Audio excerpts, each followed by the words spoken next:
ही गोष्ट खऱ्या अर्थानं या देशाच्या अन्नदात्याची आहे। त्यांनी मोठ्या श्रमाने, मी स्वतः शेतकरी आहे आणि त्याच्यामुळे शेतकऱ्याला एक्सपोर्ट क्वालिटीचं धान्य पिकवण्यासाठी काय मेहनत करावी लागते त्याची जाणीव मला आहे।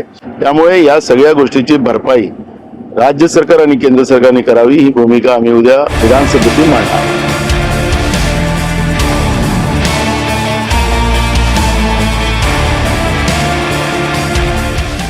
नवी मुंबईतील JNPA बंदरात सुमारे 4000 निर्यात कंटेनर मागील 10 दिवसांपासून अडकून पडलेत। या कंटेनरमध्ये फळे, भाजीपाला, मसाले, बासमती तांदूळ तसेच इतर नाशवंत शेतमालाचा मोठा साठा आहे। निर्यात ठप्प झाल्याने शेतकरी, व्यापारी आणि निर्यातदारांना मोठा आर्थिक फटका बसलाय।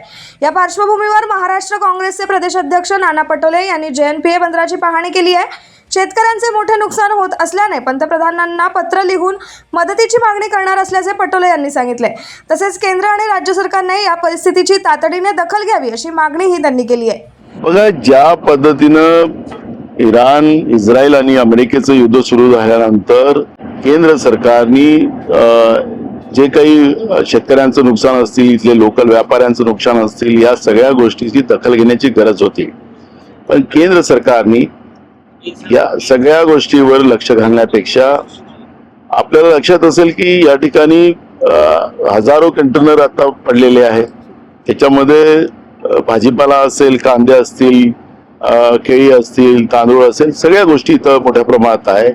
आणि त्याच्यामुळे ही जी सगळी परिस्थिती आहे याच्यामध्ये इथला जो व्यापारी आहे, छोटा व्यापारी, त्याचं आणि शेतकऱ्यांचं सरळ नुकसान झालेलं आहे।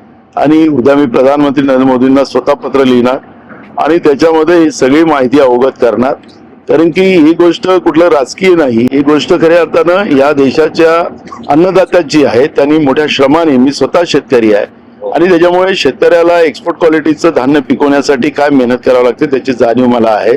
आणि मग हा सगळं मातीतच या सगळ्या वस्तू चाललेल्या आहेत।